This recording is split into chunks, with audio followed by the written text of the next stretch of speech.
Esta, sin lugar a dudas, es una de las noticias de la jornada. El príncipe Harry, que asegura en su nueva biografía que fue atacado físicamente por su hermano William durante una pelea sobre Meghan Markle. Para hablar de toda esta polémica que involucra a la realeza, estamos con José Manuel Cerda, doctor en Historia Medieval, académico de la Universidad San Sebastián y también autor del libro, ahí, Coronación, la monarquía británica en una sola palabra. José Manuel, bienvenido a Canal 24 Horas, ¿cómo te va?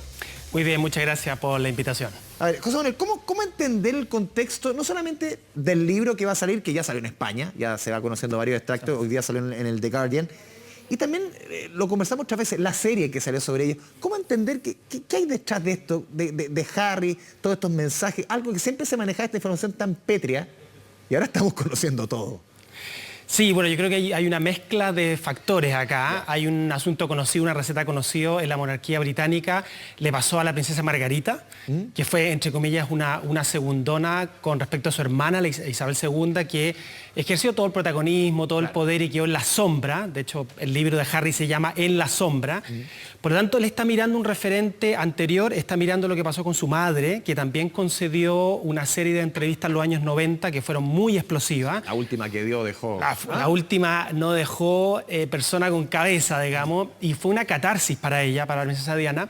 Y por lo tanto, él que ya está más adulto, que está casado, que está viviendo en Estados Unidos, que siente la libertad de no ser parte de la familia real, está haciendo exactamente lo mismo que hicieron antecesores que él, su madre, su tía abuela, que se vieron relegados, es decir, que estuvieron en un segundo plano y por lo tanto llega un minuto donde ellos quieren un poco más de pantalla, quieren más protagonismo. En países como Estados Unidos funciona bastante bien la industria de la victimización y por lo tanto contar intimidades y cosas así como de la relación en la realeza es algo que siempre va a vender y Harry y Meghan lo saben muy bien. ¿Qué hubiese opinado la reina de esto? Yo creo que la reina estaría muy triste. Mala pregunta. Yo creo que la reina estaría muy triste porque si hay algo que une al príncipe Guillermo con el príncipe Harry, a pesar de las peleas que han tenido y que se han gritado y las diferencias importantes que tienen, es justamente el amor y el cariño por su abuela. La relación de ellos con sus padres es distinta, sí. Con Carlos y con Diana y con Camila también. Pero yo diría que la relación que tuvieron con Isabel II es muy potente porque ella hizo de madre algunas veces, por todo el problema que hubo entre Carlos y obviamente Diana, los trató muy bien y a pesar de que fue una persona a ratos bastante fría con ellos, el cariño que ellos dos le expresaron en el funeral estuvo a la vista de todos. Y de hecho yo creo que la figura de Isabel II logró unir y acercar a Harry y a Guillermo bastante. ¿Cómo fue la relación o cómo ha sido la relación de ellos dos, de estos dos hermanos? Una relación súper mediática, por lo menos... se ven siempre juntos, se vieron siempre juntos.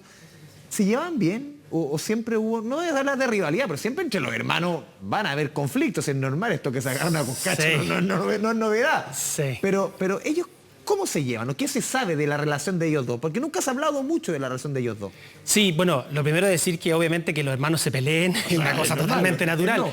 Harry dice en su libro que Guillermo le gritó, o sea, la cantidad de veces que yo me he gritado con mi hermano y nos queremos mucho, digamos, mi hermana completamente. También hay una agresión física, parece que hubo un empujón, después Guillermo se acercó a pedirle perdón. O sea, estamos hablando de cosas bien normales dentro de una familia. Bien cotidiana, digamos, pero que sacadas a la luz en una biografía, en el minuto en que estamos, obviamente que es una iniciativa comercial como muy conveniente. La relación entre ellos fue siempre muy buena, pero yo diría una cosa, la muerte de Diana afectó al príncipe Harry de una manera muy distinta que al príncipe Guillermo. ¿En qué sentido? En el sentido que era más chico, era mucho más chico. Cuando uno los ve los dos caminando en el funeral de Diana se da cuenta de una diferencia importante. Harry tuvo una depresión muy importante después de eso, que lo llevó a hacer algunas cosas un poco díscolas, digamos, como disfrazarse de nazi, en una fiesta. Aspirar vodka, ¿cuántas cosas? Exactamente. En cambio, Guillermo siguió un camino distinto. Recibió la muerte de su madre con un poco más de madurez, quizás con una visión un poquito más de Estado, aunque era su madre. ¿Está la lógica ahí de sucesión también? Está la lógica de sucesión, exactamente. Yo creo que en la monarquía se preocuparon de cuidar a Guillermo un poco más sabiendo que iba a ser futuro rey. ¿Y al otro? Y al otro, claro, spare. Es que lo que pasa es que en inglés hay un dicho muy antiguo que es the heir and the spare, que es el heredero y el repuesto. Spare, y de hecho el libro de Harry en inglés se llama Spare, que significa un repuesto, que es como cuando tú te compras algo y compras un repuesto por si te falla. Claro. Entonces el título lo dice realmente todo, porque la traducción que pusieron en el título al castellano es como en la sombra, que es un poquitito más críptico, pero Spare es como spare parts, o sea, es realmente lo que sobró, lo que está en la banca por si el titular se lesiona. A ver, si uno comparase a los dos hermanos y uno dice, ¿dónde quizás está más el alma de su madre? Uno podría sentir que está más en Harry, pero puede ser que está en él porque al otro lo han siempre fijado como rey y no puede salirse de ciertos estándares, ciertos cánones, o Harry definitivamente siempre ha sido algo más cercano a su madre. Uno lo ve que es un ser humano más humano, no es tan tanto en las alturas. ¿Cómo lo ves tú? Bueno, un poco lo que decía al principio, lo mismo pasa con Margarita, lo mismo pasa, por ejemplo, con Eduardo VIII. Eduardo VIII fue un rey súper carismático que lo forzaron a abdicar el año 1937 porque tuvo un amorío con Wallis Simpson, que era, digamos, una relación inaceptable en la Inglaterra de esa época.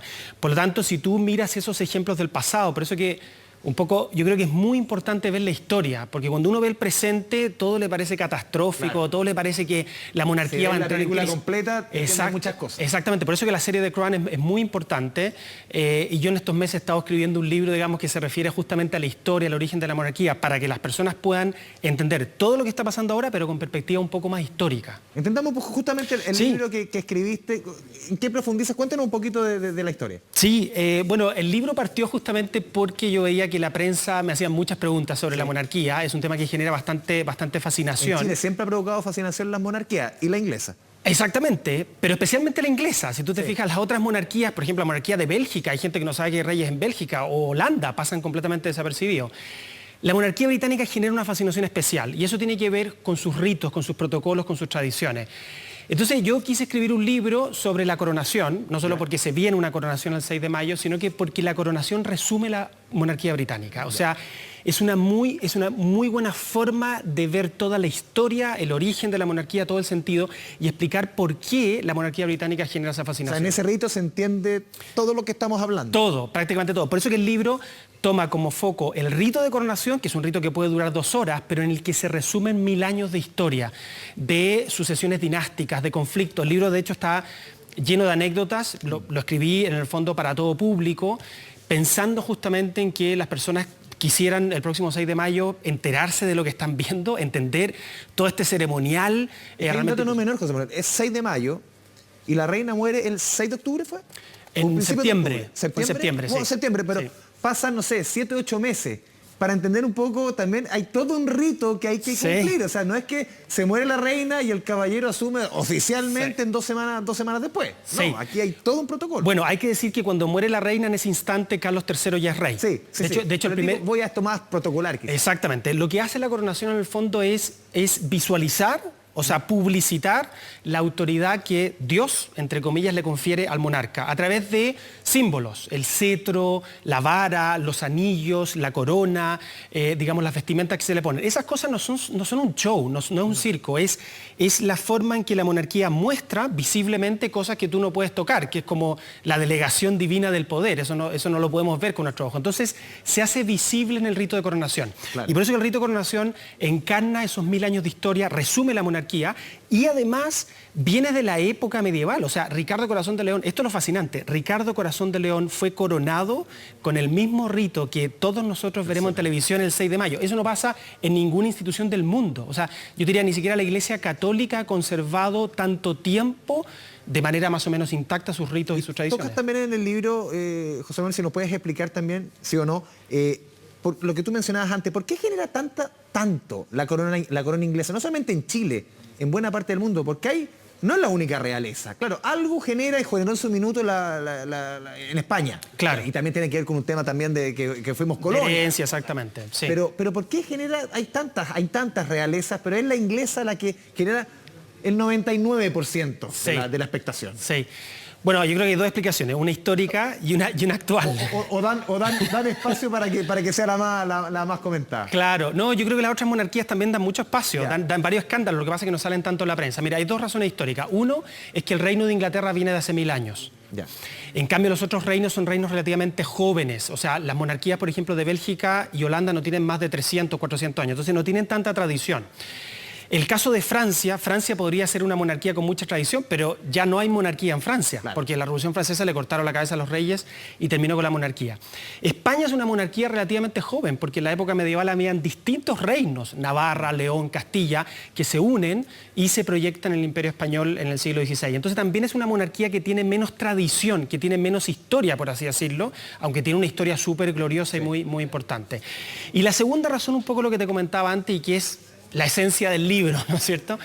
Y es que cuando una institución milenaria pierde su identidad, ya pierde su razón de ser. O sea, porque si tú pierdes tu identidad y te modernizas completamente y dejas de ser lo que eres, ya, ¿cuál es tu lugar en el entramado político? O sea, ¿cómo te explicas tú que en un país tan democrático, tan vanguardista, tan desarrollado, tan científico, que ha inventado la mitad de la música que Habla escuchamos? de identidad con su majestad. Exactamente. O sea, piensa tú que el himno nacional de Inglaterra es que Dios salve al rey. O sea, a la reina. A la reina y ahora al rey. rey, sí. Ahora al rey. De hecho, creo que en el Mundial ya se escuchó el God Claro. Save the King. Entonces, por eso te digo que en el fondo, a tal nivel de identificación llega la monarquía británica con su pueblo, con su historia, con la nación, que incluso el himno nacional se le canta al monarca. Después de esto, de lo que conocimos con el libro de Harry, José Manuel, ¿qué viene después? O sea, esta figura, el hermano chico, aquí que ya va a quedar completamente fuera de juego.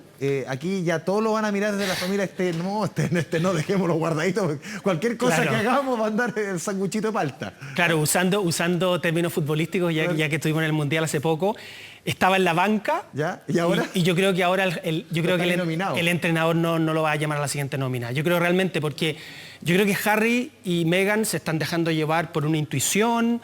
Yo creo que tienen todo el derecho a hacerlo, no hay ningún problema. Evidentemente han sufrido dentro de la realeza, pero yo creo que están cometiendo un error bastante grave, porque ellos ya se marginaron de la realeza, se fueron del Reino Unido, están viviendo en Estados Unidos, una cosa que es bastante inaudita, muy pocos miembros de la realeza habían hecho eso anteriormente, y la siguen atacando, o sea, esto se está Como transformando... dice, pateando la puerta. Claro, es como una campaña, ya dejó de ser una especie de catarsis donde yo cuento mi historia, y pasó un poco lo que decías tú, digamos, está la serie de televisión que se une al ¿Cuándo sientes libro. que tú dices que quizá bajo tu criterio, aquí ya como que ya pasaron un límite? Yo creo que ya se pasó un límite. O sea, yo creo que ¿Pero cuándo? ¿Tú dices con la serie, con el libro o antes? Yo creo que antes. Yo ¿Ya? creo que se pasó un límite con la entrevista con Oprah Winfrey. ya. Porque yo creo que ahí todo el mundo se dio cuenta que esto ya no era simplemente una manera de comunicar un dolor. Aquí hay algo pensado atrás. Aquí hay algo pensado, que hay algo que está más en lo que podríamos llamar una iniciativa, yo diría casi comercial, de querer pantalla, de querer aparecer en los medios de comunicación, de querer victimizarse, que es una manera bastante fácil de comercializar el dolor, por así decirlo, aunque suene difícil decirlo. Y yo no estoy negando que ellos lo hayan pasado mal, por supuesto, digamos, pero creo que han cometido un error con lo que han hecho con ese dolor, esa tragedia. Creo ¿Esto que, vive Harry? yo creo que Harry está pasando por eso y creo que las lecciones de Diana son suficientemente trágicas como para que él no las siga. No digo ni le deseo mucho menos, ¿no es cierto?, a Harry una muerte y un final trágico como el de su madre, digamos, pero yo creo que su madre entró en ese juego de la victimización, el arma de doble filo con la prensa, en el fondo de darle a la prensa lo que la prensa estaba buscando, pero también sentirse presa de la prensa. Al final Diana no podía más con el agobio de los paparazzis y hubo todo un tema de discusión de hasta qué punto, digamos, la prensa puede ingresar y puede asediar la vida privada de una persona. Pero ella también se lo buscó, si es que ese es el punto, digamos. Entonces se produce una comunicación con la prensa que puede ser muy buena, pero que también se puede transformar en un vínculo muy nocivo, muy complicado. Y creo que Harry y Meghan están empezando a caminar por ese camino, digamos. Y bueno... Es un arma de doble filo. Es un arma de doble filo muy, muy complicada y que creo que además da mucha pena, porque al final es su familia. Hay que entender que lo que él está haciendo, digamos, consciente o inconscientemente, es una campaña mediática en contra de su familia, no solamente en contra de la monarquía. Y una cosa muy importante, la monarquía no va a entrar en crisis. O sea, no porque Harry y Meghan, que ya están Son fuera... 1000 años, han pasado cosas peores. Ha pasado mil años. En el siglo XX han enfrentado 2 guerras mundiales. Todo el tema de Diana fue mucho peor, mucho más trágico y mucho más difícil de manejar que lo que está pasando con Harry. En Inglaterra, de hecho, a nadie le importa. Este es un tema que está pasando en Estados Unidos, pero en Inglaterra, si tú le preguntas a los ingleses si se quieren leer el libro de Harry, ahora salió una encuesta, creo que más del 65% no tienen ningún interés. O sea, el The Sun no es nada. ¿El The Sun, no, para nada. Para los británicos, muchos de los británicos te han dicho, ellos renunciaron a sus funciones en la realeza, se fueron a Estados Unidos, que vivan felices, no tenemos ningún problema con ellos, pero no queremos saber nada de ellos. No quieren ver ni el documental, ni están interesados tampoco en leer el libro. Un último punto, José Manuel. Claro, esto sucedió el 2019, lo que se cuenta, por lo menos este hecho de violencia entre los dos hermanos. Y muchos han dicho, con razón se fue el 2020. ¿Calza o no calza tanto? No, o esto es más... Yo creo que no, yo creo que la salida de Harry de Inglaterra tiene más que ver con su matrimonio con Meghan y todas las tensiones y fricciones que eso puede haber generado entre los hermanos, con Kate también, con su padre, con Camila, con todo el grupo, que con una relación particular entre Guillermo y Harry. De hecho, yo no sé si lo hicieron para el público, digamos, pero se les vio bastante cercano y bastante amistosos para el funeral de la reina Isabel II. Por lo tanto, a mí no me calza que se hayan organizado las cosas a ese punto. Digamos. José Manuel Cerda, te agradecemos este espacio con Canal 24 Horas Noticias 24. Muchas gracias. Un abrazo. Adiós. Vamos a la pausa. Al regreso estará con ustedes Iván Núñez.